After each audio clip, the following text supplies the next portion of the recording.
Hey, it's Philip Wilkerson, host of Positive Filter, and I'm just going live. Uh, just kind of had something on my mind. I just wanted to talk and just get out some things. And so this is a quick live video. Maybe some people will join me live. If not, that's okay. I'll just upload this later on my Positive Filter short takes segments. But I was just thinking the other day, and you'll probably see some of my Facebook statuses if you follow me normally on Facebook or LinkedIn. And I don't know, it's just been this a crazy, crazy, crazy time. And I just constantly think about wins and losses and ups and downs, and it's almost really forcing me into this. I'm not going to say stoic, but this neutral feeling of not necessarily getting so wrapped up in victories and then also defeats. Because if you know me, I don't know, just in this past 2 years, I've experienced a lot of recent successes and things that have filled me up and boosted my ego. But then I've also gotten some disappointments, or I mean, some really serious sad news. If you really know me, I like to keep a little bit some of that private. Um, but this life or this world, there's no absolutes, and so it really brought me back to this story that I was shared with, where there it's kind of based on Taoist, kind of ancient is a Chinese proverb, and I'm gonna put um, the the link to this proverb in the chat so that for those that are watching this live can see it, or for those I'll put it also in the show notes for those that watch it later. But it kind of goes off this principle that there's no absolutes, right? We're just navigating, everything just is. Nothing is absolutely bad, nothing is absolutely good. We're just in this sense of neutrality in life, right? There's no absolutes. There are things that are really, really bad. There's things that are really, really good, but none of those things are consistent. None of those things last forever. Uh, and there's ebbs and flows. And so this kind of goes with this story about good, bad, who knows. Um, and I'll just probably do I'll probably do a really poor version of it, but it just shows the story is there was a man, a farmer, and he had a horse, and he was trying to tame the horse, and they're like, "This horse is horrible. This is bad." He's like, "Nah, it is what it is." Kind of this is abbreviated. This is the Philip Wilkerson version, and so their son gets on the horse and tries to tame the horse, and the horse throws the son off and breaks his leg. And he's like, "Dad, this is horrible." Yeah, it is what it is. It is, right? And then the army comes to town and they're recruiting all the healthy soldiers, and they didn't recruit their son because he broke his leg. So it's technically a kind of good news. And he said, "Hey, this is good news." It is what it is. And it kind of shows like a bad news, good news, things just are. Life just is. And so I try to really work on, I think in that story has really built me up in regards to resiliency, not holding on to permanence. Like if something is really, really bad, and I understand things are bad, I see that there's an end point. It is what it is. It is.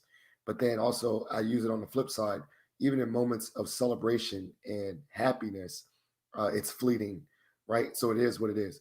So I'm not saying you shouldn't enjoy those moments. It's about being present, enjoy good for what it is, and take it for what it is, but understand that that good moment is not going to last forever. But also understand that on the flip side, that bad moment is not going to last forever. And I don't know, it's really helped me reframe my thinking. There's times recently where I, applied for something or put myself out there, tried out, try to, be in a competition, try to do a Toastmasters competition, don't come in first or whatever. And I was like, eh, maybe I'm a little disappointed. I'm not gonna lie, I'm disappointed or sad or wow, that I wish I could have done better. All those things are reflection, but then I don't hold on to it because then I'm like, okay, it's on to the next. And I really don't think I don't know. Like if I look in the grand scheme of it, me getting third place in something is not really the end of the world.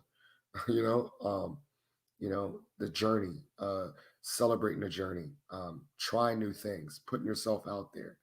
Uh, and so that's what it is. And so, I really try to really focus on that. I think seeing my life in a bigger picture, journaling has helped me do that. Writing things in my journal. What did I like about today? What I didn't like about today?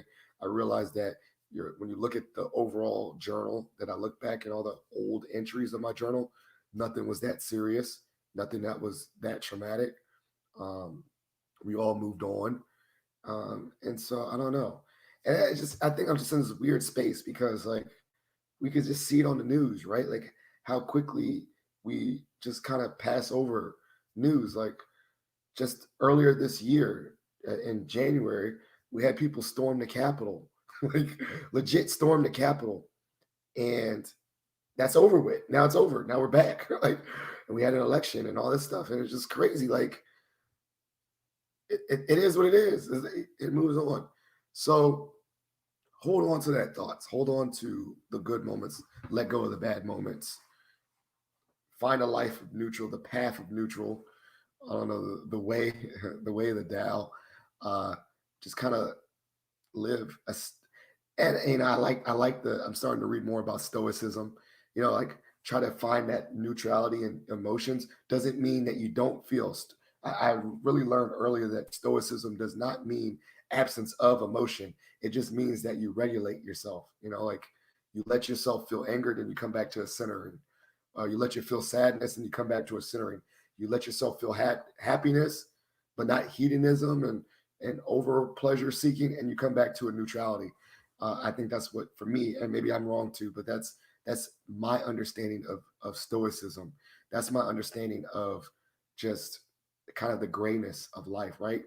And so I don't know. That was all. I don't really have much more to say. I see that we have some listeners, some viewers. That's been cool. It's really been cool to see some people. I'll post this later. Um, Thank you, Debbie. Shout out to you. Um, you know, I just like talking. I like having a platform. I like having this podcast. I like doing things. Maybe if someone wants to stay on and can ask a question, I'll answer. But that's where I'm at. That's the space I'm in. I'm in this space of neutrality. I'm in this space of nothing is permanent. Everything is okay. Um, Things are not okay, and then it's okay. It's just this weird space. Take care of people. Show love to people while they are. Give flowers to those while they're living. Life just is. Um, and that is the space that I'm in. That's kind of the mantra I'm living by. Maybe it'll change. Maybe a couple years I can reflect on this podcast or the words that I say, and maybe my opinion would be totally different. And that's okay. That's growth. That's change. That's evolution as a person, evolution in thought. But at this moment, I'm celebrating the good stuff, letting go of the bad stuff, and just charging forward. Trying new things, trying new things with myself, and not holding myself. I'm not saying I do hold myself accountable, but not holding myself on such high regard that if I make mistakes, it's the end of the world. It's not. And also not holding myself on such high esteem that that I'm greater than now and I'm perfect. I am trying. And I think everyone else is trying. So have a good night. Take care of each other. And that's it. That's it. That's for my life. Appreciate you.